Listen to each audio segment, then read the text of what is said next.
Welcome, everyone. We are so happy to have you all here. Please feel free to grab some coffee and juice and pastries. It's okay to eat and listen at the same time. So I want to encourage you all if you want to stay healthy and strong. Welcome, everyone, and esteemed guests, and of course, our participants to the 30th anniversary of the Massachusetts Undergraduate Research Conference, which we all love to call MassURC. It is my great pleasure to be here with you all today as we gather to celebrate the significant milestone in our statewide academic community. I am Dr. Mari Castaneda. I'm Dean of Commonwealth Honors College. I'm also a professor in the Department of Communication here at UMass Amherst, and I extend my warmest greetings to each and every one of you who has joined us here for the keynote, both in person and online. We're also streaming this today for the 2024 Massachusetts Undergraduate Research Conference. I'm absolutely thrilled to introduce you to our distinguished keynote speaker for this year's event, Dr. Lamia Karim. Dr. Karim is an associate professor in the Department of Bioengineering and holds the esteemed position of the Director of the Office of Undergraduate Research at UMass Dartmouth. Her dedication to fostering academic excellence and empowering aspiring scholars is truly commendable. Today, we have the privilege of delving into Dr. Karim's keynote address titled Turning Your Failures into Successes, a Scholar's Journey Through Research and Perseverance. Dr. Karim's insights into the transformative power of perseverance and resilience promise to share us all. Oh, I'm going to give just a moment for folks. We're live streaming right now. as you all can see, folks coming in. Yeah. Awesome. Drawing from her own remarkable journey, she will share invaluable lessons on embracing failure as a stepping stone to success and the profound impact of undergraduate research on personal and professional growth. Dr. Karim's extensive academic background, including her BE from Stony Brook University and PhD from Rensselaer Polytechnic Institute, underscores her expertise in biomedical engineering. As a postdoctoral research fellow at Harvard Medical School, she hones her skills and expertise before embarking on her illustrious career at UMass Dartmouth. Her dedication to advancing research in molecular and cellular processes related to bone health exemplifies her commitment to academic excellence and student success. As we eagerly anticipate Dr. Karim's keynote address, let us reflect on the importance of perseverance and resilience in our own academic journeys. And I'm confident that her address will ignite thought-provoking conversations and inspire us all to reach new heights of achievements. And we will have about 15 to 20 minutes for Q&A, for feedback, for reflections and thought after her presentation. MassURC began 30 years ago exactly because so many of our students across the state are engaging in thought-provoking and interested in innovative research and projects and creative practices as well. And so it's really exciting to have you all here and really exciting to have Dr. Karim present her lecture as well. Before I end, I want to give a big warm thanks to the many people who made this keynote and MassURC possible. Thank you to the Williamson Lecture Funds, to all the staff and faculty and students in Commonwealth Honors College and across the university who have made this conference possible. Our statewide campus contacts who are key for making sure that our students from across the state are participating and engaging in this really important conference, which I want to note that it's one of the very few across the United States. Very few states actually have statewide undergraduate research conferences. So it is a very, very unique place that we have here in our state of Massachusetts. I also want to thank the Massachusetts Department of Higher Education, the Massachusetts State Universities Council of Presidents, and the Massachusetts Association of Community Colleges, all for their support, financial and the fact that they really feel committed to this particular conference every single year. So thank you all as well for your presence here today as well. I do also want to take a moment to also thank and acknowledge the Indigenous communities whose lands we stand on and who have allowed us to be in this space here today, given the historical presence of Indigenous communities in the areas. The University of Massachusetts Amherst also acknowledges that it was founded and built on the unceded homelands of the Pocumtuck Nation on the land of the Noatak community. And so we begin with gratitude for nearby lands and waters. We recognize these lands and waters as important relations with which we are all interconnected and depend on to sustain life and well-being. The Pocumtuck had connections to these lands for millennia. Over 400 years of colonization, when Pocumtuck peoples were displaced, many joined their Algonquin relatives to the east, the south, the west, and north. That includes Mashpee and Equina Wampanoag, Nipmuc, Narragansett, Mohegan, Pequot, Mohican communities, and Abenaki and other nations of the Wabanaki Confederacy. These Native peoples still maintain connections and relationships of care for these lands today. We also acknowledge that the University of Massachusetts Amherst is a land-grant university. As part of the Morrill Land Grant Act, portions of this land from 82 Native nations west of the Mississippi were sold to provide the resources to found and build this university. As an active first step towards decolonization, we encourage you all to learn more about the Native nations whose homelands UMass Amherst now resides on, and also the indigenous homelands on which you live and work. We also invite you to deepen your relationship to these living lands and waters, which is so important for us to recognize the fact that we're not here alone, and we're here and building on the resources and communities of people that came before us and are still here with us today. So once again, welcome to the 30th anniversary of Massachusetts Research Conference. And so without further ado, I would like to bring up Dr. Karim to the podium. So help me welcome her with a warm applause.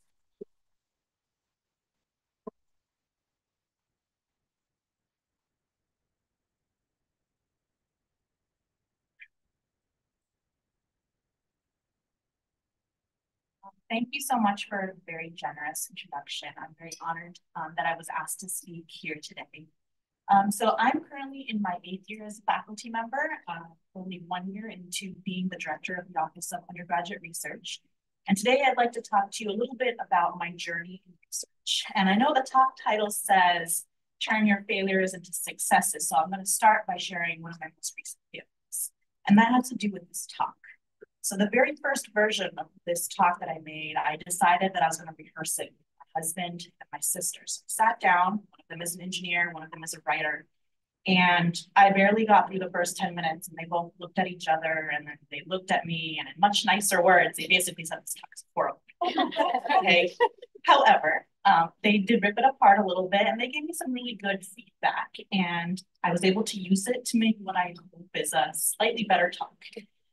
So I realized I was doing something new. I've become a pro at giving scientific talks, but I've never really gotten the opportunity to share the story of how I came to do the science. So I'm very excited to share that story with them, especially with all the students who are actually sitting here. So to give you an idea of the research that I currently do, I study bone health and diabetes. It's a topic that I'm very personally interested in because I have close family members who have diabetes. And just this, 6 months ago, I myself had gestational diabetes, which is diabetes while pregnant. So this disease is rampant all across America, all across the globe. And if you look at this map, basically what it shows is that over the last 20 years or so, the prevalence of diabetes has slowly just been increasing all across the country. So it's a disease that affects about 38 million people, about 1 in every 10 people, and 1 in 5 people, they're just walking around not even knowing that they have diabetes. So they're undiagnosed, they're untreated. So it is a very major health problem. Now, you likely know someone who has diabetes. And if you do, you know that these patients suffer from all sorts of health complications. Difficulty with their eyesight, they have kidney problems, they have heart problems, you name it, chances are a diabetic has that problem. What you might not know is that diabetics also are very likely to break their bones, okay? So our goal really is to study what is going on in the bone that makes it break. And why is it that it breaks so easily, specifically in diabetics? And more specifically, we study what those high sugar levels in diabetics, what those high sugar levels do in bone at a very small nano and micro scale level that ultimately makes those bones very big. Now, this seems like a very, very specific thing to study, and it might appear that maybe I study this because I've always had some kind of a passion or vision of solving a health problem that affects my family, but it really didn't start that way. I started off exactly like most of the undergrad students in this room. I was an undergrad student working in a lab. And to be honest, I really didn't know what I was doing most of the time when I was working in the lab as a student. And most of the time I was messing up. And I didn't realize it at the time. And I understand this now in hindsight, but all those times I messed up or things didn't exactly go the way I envisioned it, those experiences were exactly what brought me here today.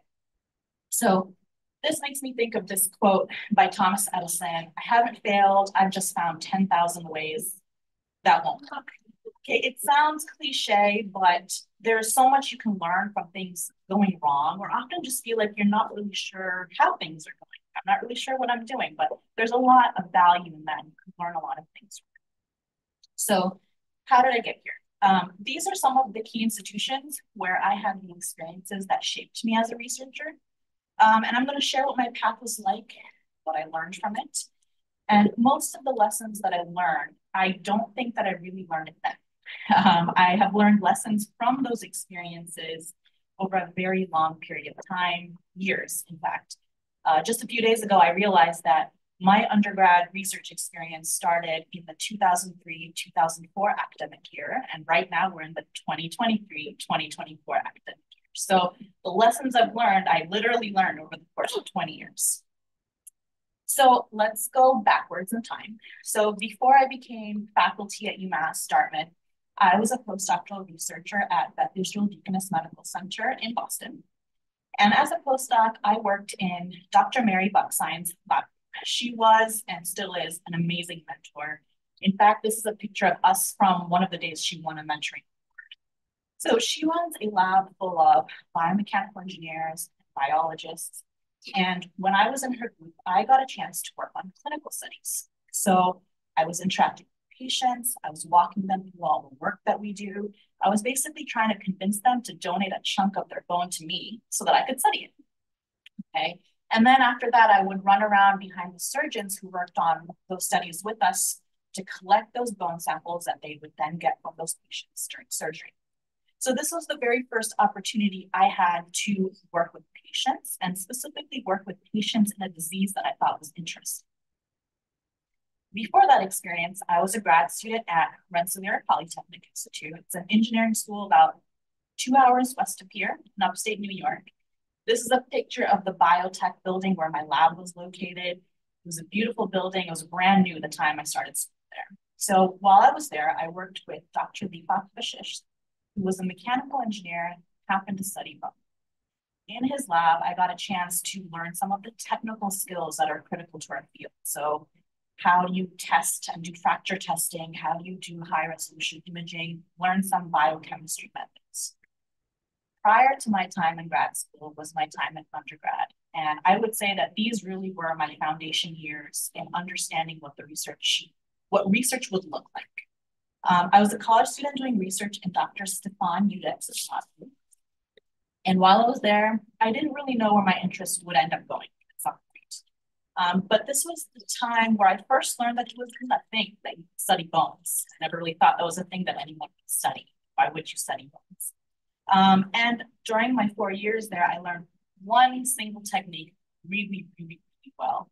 And that was this technique called microcomputed tomography imaging. It's basically a type of really high resolution imaging, and it's the very first thing that you would do when you had a bone experiment. First, image the bones. Second, you break the bones. And then you would relate what you see when you break the bones to what you saw in those pictures. And this figure actually happens to be one of the first set of pictures that I had helped take at that time. I actually had to dig through all my emails from like 2003, 2004 to dig this picture up. And I remember being very proud of it because I had spent so much time learning how to do this thing. So essentially, you can see how each stage contributed to my very niche topic. And as I worked backwards, what happened was that I learned broader and broader skills that 20 years later, I've now finally put together to study diabetic skeletal.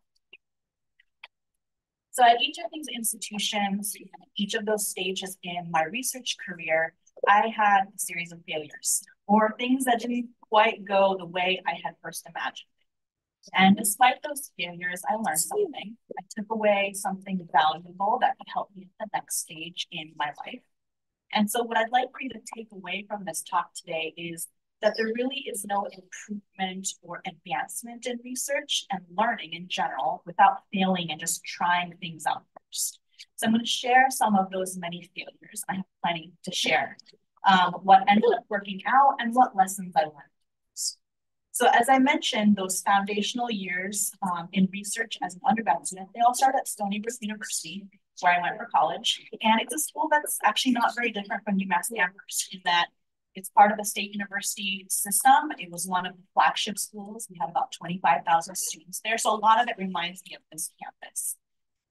While I was there, I majored in biomedical engineering. How did I pick that field? I just kind of mushed together my interest in biology and physics and medicine. And I pursued that field, not knowing too much about what it might be like. The name biomedical engineering just kind of made sense based on my interests. So, let's do it. Let's give this a try.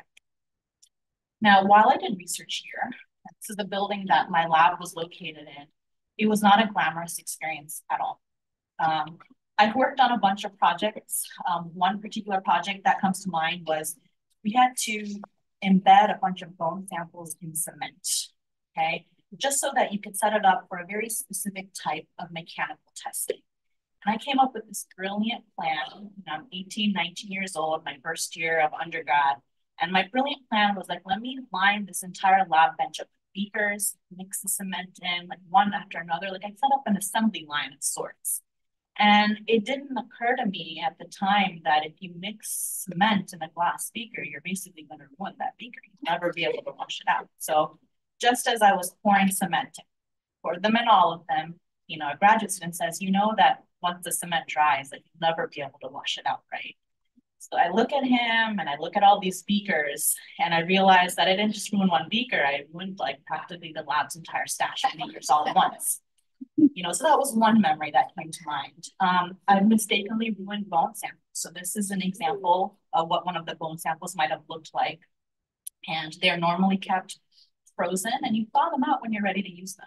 I still remember leaving a whole set of samples out on the lab bench over a weekend, right?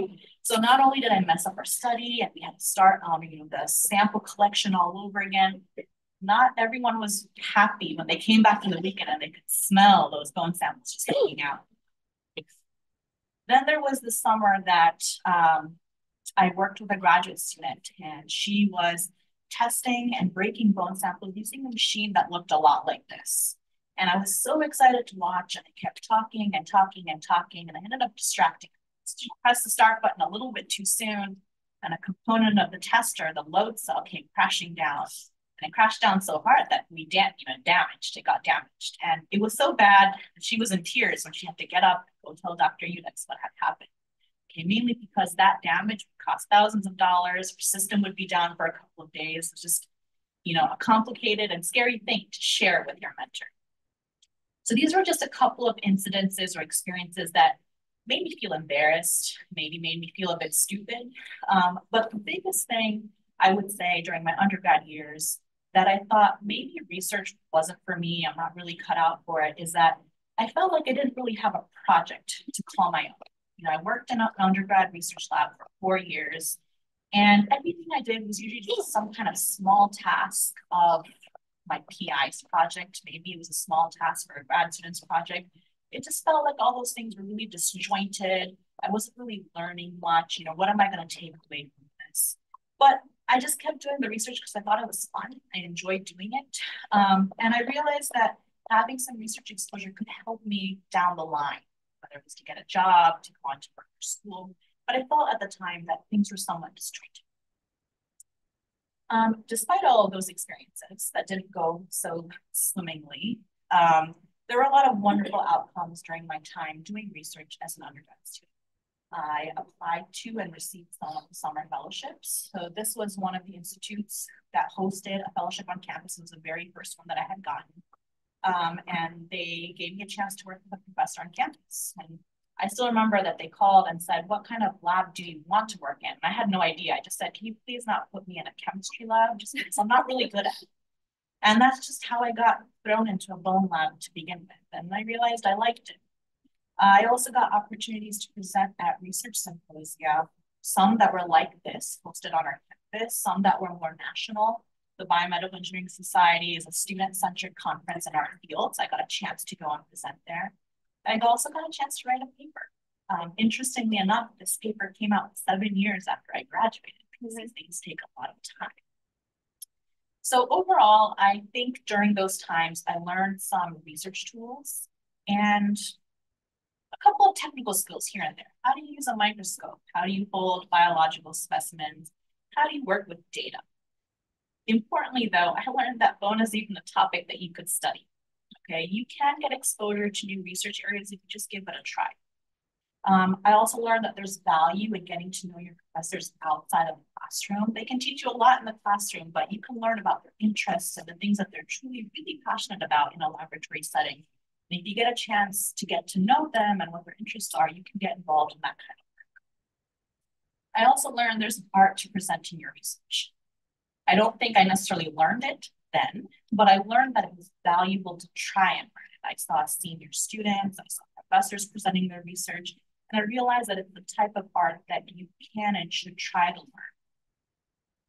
I also worked with a mentor who is approachable, and he had me work with graduate students who are also very, very approachable. And I realized that there's value in learning to communicate with your mentors so that that relationship goes both ways.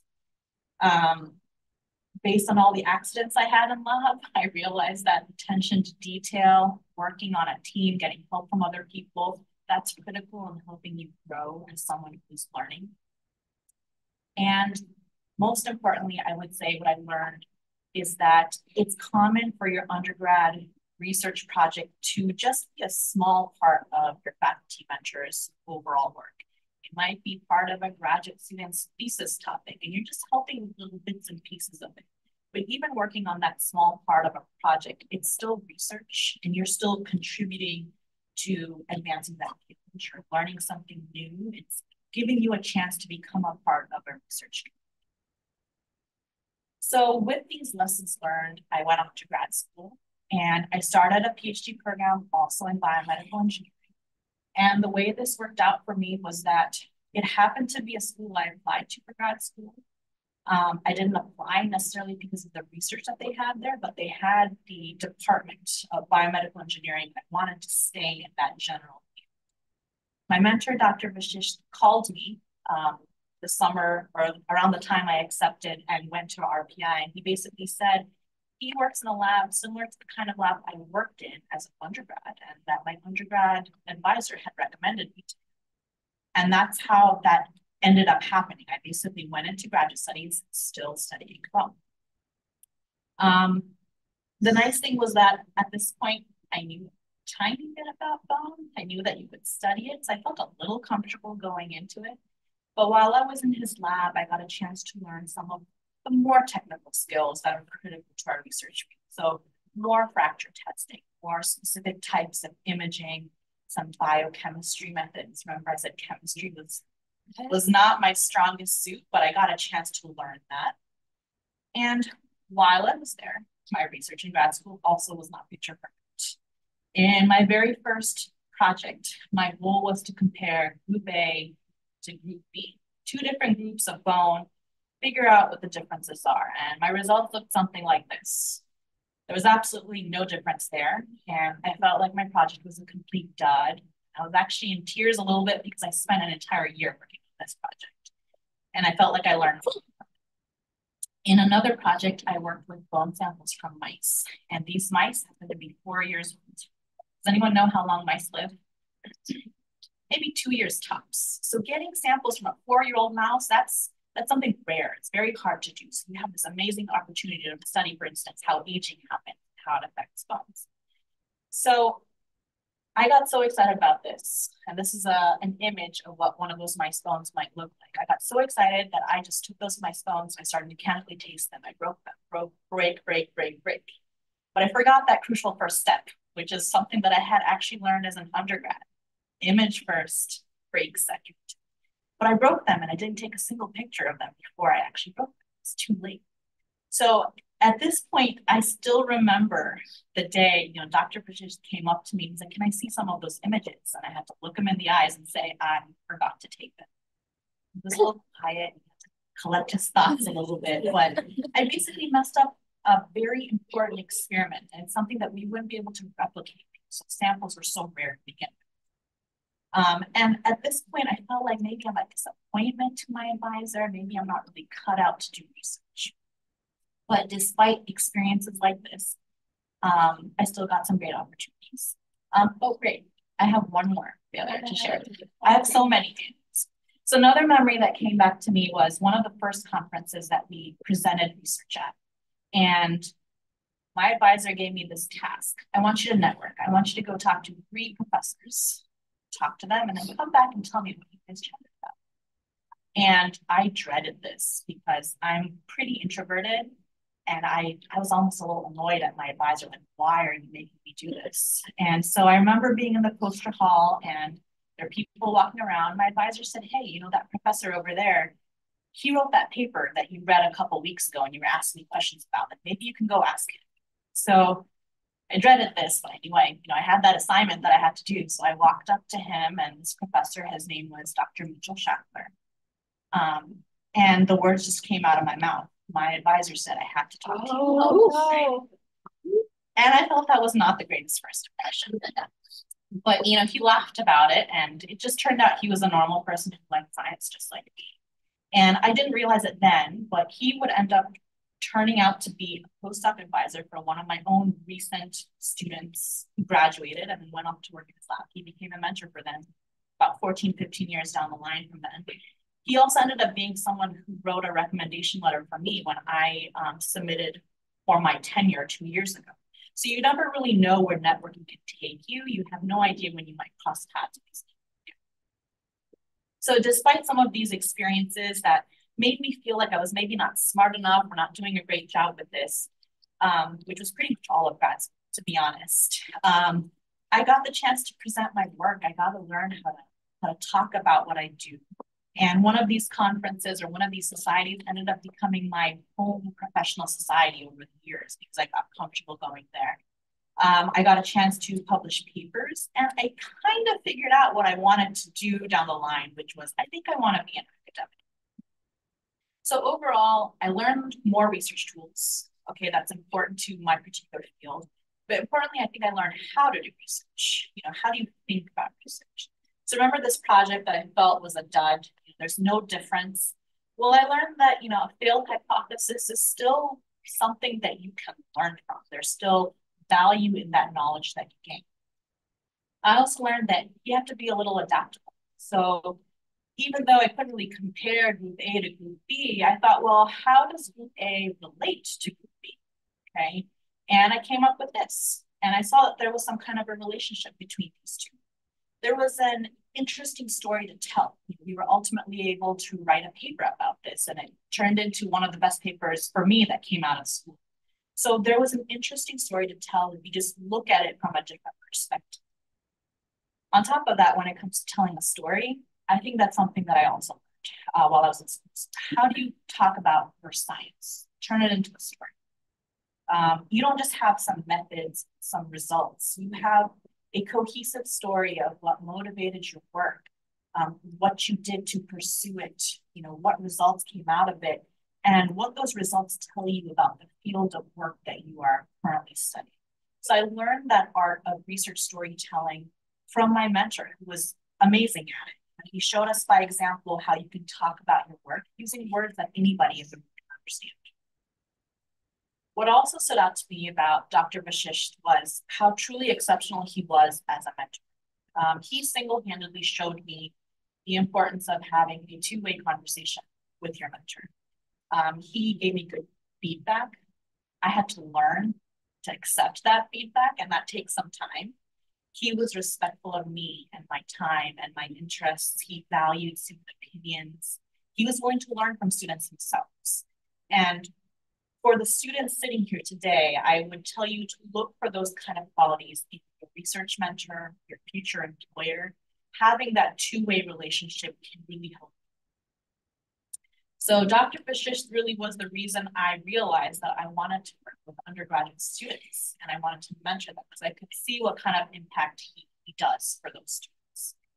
So it was after I finished undergrad that I realized how important undergrads are to research. I had basically told Dr. Fisher one day that I was drowning in my work. And can we please get some undergraduate students to help me out a little bit? And I'll try to teach them some things along the way. And so we recruited undergrads to our lab. They worked alongside me. And my research really wouldn't have gone anywhere if it wasn't for the support of those undergrad students. I still remember fondly how grad students helped me as an undergrad, and I was able to now pass it forward to another group of undergraduate students. After this, my next logical step was to pursue a postdoctoral position. And to be honest, I didn't think I could go straight into academia. I felt like I had to do research for a couple more years before I'd be cut out for academia. And I had a little bit of a constraint. I had gotten married in my last year of grad school, and I was really hoping that I could get a postdoc in Boston so we could actually live in the same state.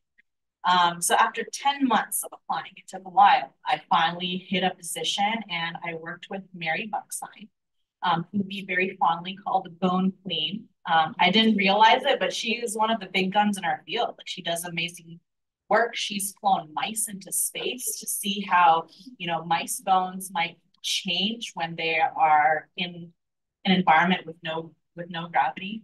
And she always just made the research environment so fun. This is actually a little GIF that we took with her at a conference. She's in the back middle. Like, she just made everything so lively, and it brought so much joy to the lab. And I really remembered this quality about her.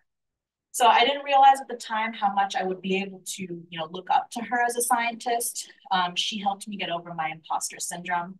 This is actually a picture of her on one of the many outings. She would take a lot of women scientists who were all just budding scientists, and she would take us there. And it was really motivating to kind of sit there and talk.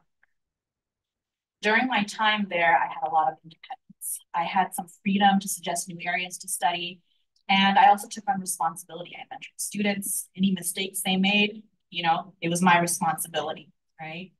But things went wrong. I still remember, going through studies where, we had this one study where, we had to incubate some samples in a sugar solution.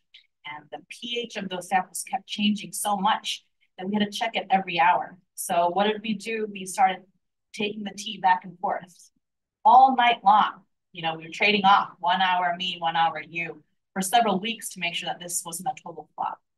I worked with patients, and I had to deal with their medical records. And I remember misplacing a medical record once, and I had to deal with the responsibility of reporting it to make sure that, this issue didn't happen ever again. I also helped on animal studies. I still remember when I was learning to work with a mouse. I once had a mouse on my hand, and it squeaked. I dropped it. So we were all on our hands and knees just trying to catch that mouse over the course of 2 hours. So these were all experiences where I made a lot of mistakes, and I oftentimes felt embarrassed over the years, but I had successes. I got chances to present my work. I got a chance to publish papers, I wrote grants. And because I worked so closely with students, I became the go-to recruiter for undergrads in our lab. So overall, I felt like I learned research tools, but importantly, I got my feet wet in learning how to manage research, how to complete it from start to finish, and how to work with students who were helping all those projects. And because of all those mistakes I made, I became a little bit more thorough in planning and organization. During this time, I also realized I went from a bone lab to a bone lab to a bone lab, okay? And I needed to expand a little bit outside of it. So I started writing grants, and I remember writing a grant that actually was designed to teach you new techniques. So I had to take initiative and make an opportunity for myself where I could try to learn something new that is beyond just bone.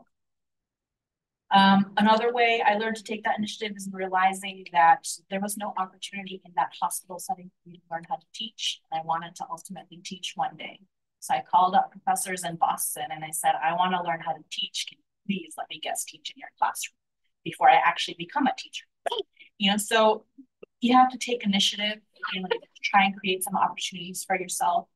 But most importantly, I realized during this time that my desire to teach and work with undergrad students was very valuable to me. I saw myself doing that down the line. I kept working with undergrads because it was so valuable to me. And as I mentioned, I was the undergrad recruiter in our lab. I interviewed students, I filtered through their resumes. And honestly, as an undergrad, you might not have a lot on your resume just yet. This might be your first experience doing research. So what we looked for was motivation, willingness to work, okay, willing to be a hard worker. So I was responsible for trying to figure out who those students were. And also when we had these students join us, it was important that we gave them credit where credit is due. So we would write papers, okay, but we would make sure that those undergrad students were all involved and they got authorship for their experiences on their work. So ultimately, these experiences brought me to where I currently am. I'm a professor who does research. I teach in the classroom, but I also teach a little bit outside the classroom. So I applied for faculty jobs for a good 2 years before it worked out well. And at this point, like I couldn't be happier that I am at UMass Dartmouth. It's been such a great experience for me. And importantly, something that is very near and dear to me is that we have a lot of students who are experiencing college for the first time. I have many students who are first generation college goers. I have many students who are students of color. A lot of our students are working full-time jobs, paying their way through school while they're also trying to study and do research. So I tried to create a lab that is welcoming for students, particularly undergrads. And I would say in my 8 years, I was trying to count this up the other day. I would say I had 3 PhD students, 13 master students, and somewhere around 55 undergrad students who came through the lab. So our research would literally go nowhere if it was not for the undergrads who became part of our team. This is a picture of the first cohort of undergrads who came through. So these experiences also kept growing my love of working with undergrads. So in addition to my own research lab, I'm now the director of the Office of Undergraduate Research. Our goal is to support and promote students doing research, scholarly work, creative activities. We provide and share opportunities for them. We point out fellowships outside of campus. We offer them some fellowships on campus ourselves. We try to showcase the very talented students who are doing work on our campus. So during my time in this office and drawing from my own experiences on an undergrad and later on in life working with undergrads, my thoughts on why you should stick with research as an undergrad is that at this point, you should at least start thinking about what you want to do then. Sometimes I think I'm still trying to figure out what I want to be when I grow up. So you might not have it figured out yet, but it doesn't matter if you want to be a scientist 20 years from now. It doesn't matter if you want to be a professor or not. My goal is not to convince you to be a professor or you have to be a scientist. But you all have different aspirations, whether it's going into higher ed or you want to be an engineer or an artist or a writer. But regardless, the value of you participating in research and taking initiative to learn something can help you pursue that future goal, whatever it might be. You're going to learn how to solve problems and create. You're going to interact with faculty, students, collaborators outside of your university. You might develop some analytical or technical skills. The fact that you can learn how to pick up those skills, that is a value that you'll take on afterwards, even if you're not doing research down the line, even if you're doing a different kind of job, the fact that you can pick things up in a lab, that's a skill in itself. So during this time, you can take initiative, learn to work with people, but basically you can show your commitment, your work ethic, and your perseverance, which is very attractive to future employers, future mentors. Okay. I have so many examples of undergrad students who have mentored, who have worked hard and persevered. So this is a picture of one of my first undergrads, Jake. His project had never been done before, and his job was just to keep trying this method until he can get something to work. And he stuck to it, and he made it work, and now he's an engineer at Abbott Labs. My student, Matt, he loved graphics and design, and he would keep coming to talk to me, say, I want to learn this. I know nothing about graphics design. Until one day I said, here's a book on SolidWorks. Do you think you can learn it from the book and then you can teach it to me? So he did. He spent a whole year trying to learn this, this computer-aided design program. He started designing things for a lab, and now he works for Dassault, which is the company that developed that software. My student Landon, I gave him a project that I typically don't give undergrad students because it required these very, very meticulous methods that are often really challenging if you've had many years of experience. He took it in stride and he would ask people questions and he would seek out answers even outside of our university. And now he's a grad student at Brown. And then here's another example of my student Tiana. Her project just did not go well. Nothing worked. All the methods failed. She took some extra time trying to finish her research project, but she stuck to it and she finished it. She worked her way up in companies. She started in sales for scientific products, and now she's a senior researcher. So their hard work has truly paid off. These students have tried new things. They found a mentor that they could talk to. They networked. They made opportunities for themselves. So these students have truly shown me that through their hard work, they can succeed at something. And if you don't at least try it, you can't really succeed at it. And that failure is part of success. I feel like these students truly demonstrated that to me when I worked.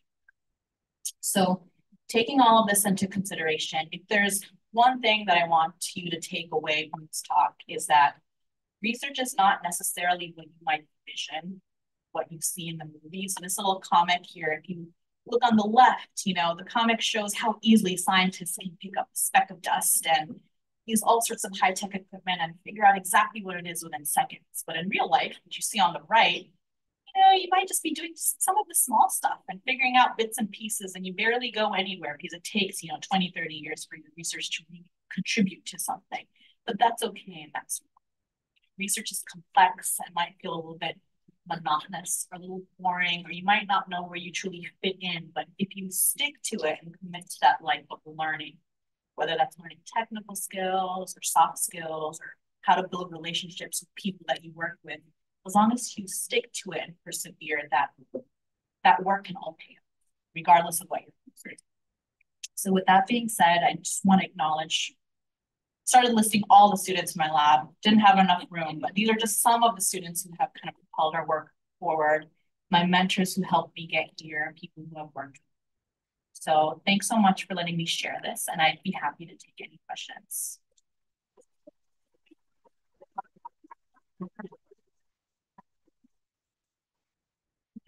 You are so inspired. Absolutely. And is this on? Yeah, there we go.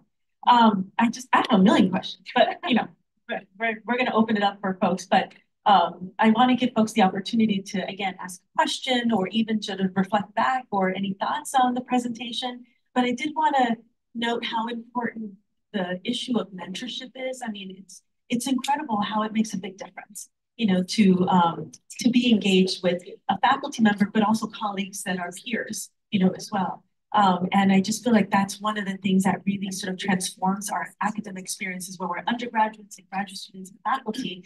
Even as faculty members, we're still mentored and still receive that kind of connection with other colleagues. I was wondering if you could, so just give you all some time to think about a question or sort of comment.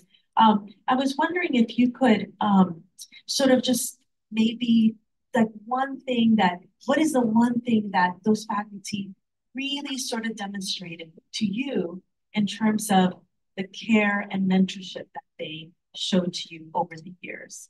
Like, what is the thing that just really stood out that was just like, this is the thing that, and I saw multiple things, but what is the thing that stood out for you?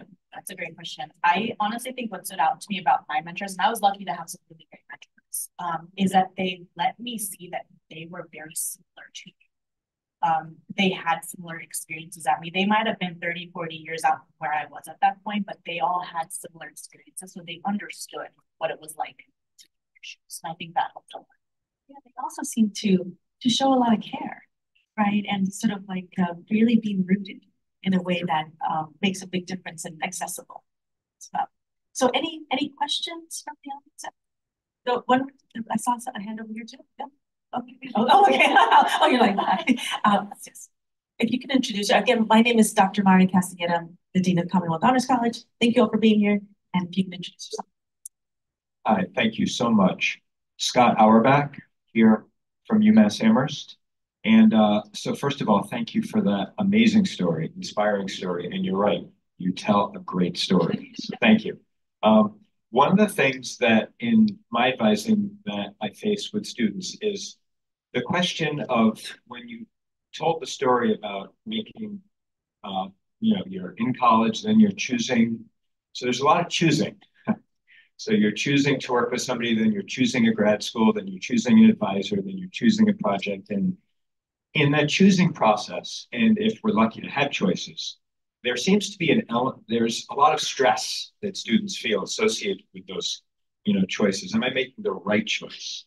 And one of the things that I try to share with students is that, well, there can be a lot of right choices. It's just that these choices will color your eventual career path.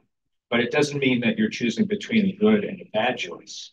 So I wonder if you can share some of an example of a choice that you've made that was maybe a difficult choice, but that in the end sort of, worked out.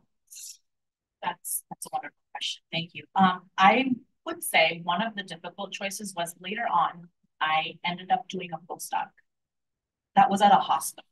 And I think by this time I had figured out that I want to be a faculty member at a traditional university, and a hospital did not necessarily lend itself to the kind of environment that I necessarily needed to pursue that. So I had to I think partway through I realized, oh no, I'm working in the hospital. I'm not going to learn how to teach and work very closely with students because I'm mostly surrounded by medical doctors and a team of senior scientists. Their goal is to just churn out data. Whereas at a traditional university, my goal is to kind of work with students and let them learn. Research goes much slower. So I think it ended up working out because I recognized that that might not have been the right setting, but I had to go out and find some opportunities for myself to be able to learn the skills that I needed to go on to that next stage. Yeah. Thank you. Well, the other thing that I thought was really great about the presentation too is that a lot of those lessons learned myself as someone that does more social science and creative practice and also community-based work. I'm not a scientist at all. I don't do the bench science at all in my own work. But so many of those lessons were totally relevant, for the kind of things that we're thinking about in terms of research, and research really being about investigation, inquiry, really thinking creatively about what is it that I'm interested in and how can I figure that out, whether it's, again, I do also a lot of work on filmmaking. And so there's a lot of collaboration that takes place with that and a lot of inquiry of how to tell the story, as well. So I just felt like that was absolutely relevant to so many of the fields outside of the area that you're working in, biomedical engineering as well. So I hope folks saw that too, because I felt like it was very, very clearly connected to other fields also. Any other question? Yeah. You can introduce yourself. It'd be great. My name is Hannah. I'm from Quinsigamond Community College. And I just wanted to say that like in this digital age where we all have like Instagram accounts and everybody's kind of showing off this like highlight reel, it was very refreshing to see somebody come to the stage and kind of normalize failures and share maybe some moments that don't shine so brightly, but that some. That's a great comment because it's true. Oftentimes it's like it's rainbows and roses all the time. And the reality is that it's not all the time. But how do we then persevere to get to the other side and to really be transparent and honest about that? I think is incredibly refreshing. You're absolutely right. That's why I'm also so excited to see all the posters that are going to be. I mean, I'm just like, let's get up there, to see all the work. But we have time for one more comment or one more question. And please introduce yourself. Hi, my name is Liz Queen. I'm from MassURC. And I wanted to know, in your undergrad, you studied bones and still study bones now. And I wanted to know, if you had started in a different lab, in a different project, do you think you still would have found your way to the research that you're doing now? Not necessarily. For all I know, I could have been researching something completely different. I think it turned out for me that I started in bone and I just thought it was interesting and I stuck to it. But I know so many other fellow students of mine who started in completely different areas and they do something completely different today. I know someone who, he started off working on heart tissue in animals, and today he does nothing related to hearts or working with animals whatsoever. He researches hearing.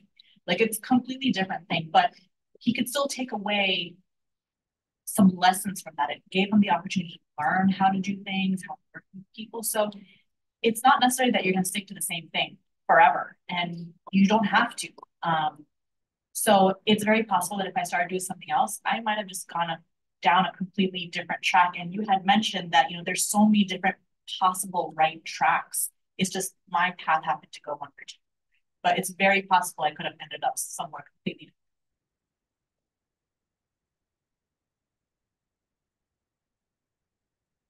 So we want to give folks the opportunity to also speak with Dr. Kareem. Sometimes it's nice to have like the one-to-one here, and also give folks the opportunity to network, engage.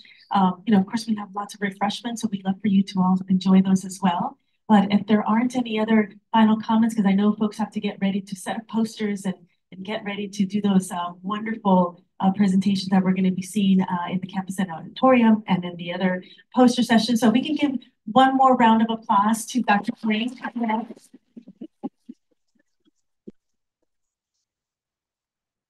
I hope everyone continues with their research life and academic life, because again, it's wonderful to be creating new knowledge and new forms of being and living in the world. So congratulations all for being here, and also to the mentors and faculty that are supporting our wonderful students from across the state, because without you, our students also won't have those experiences. So thank you all for being so wonderful with our students from Massachusetts. So go MassURC, happy 30th anniversary. Have a great day, everyone. Look forward to the day and the reception. 4:30, Commonwealth Honors College Events Hall. If you're still here, join us. Thank you.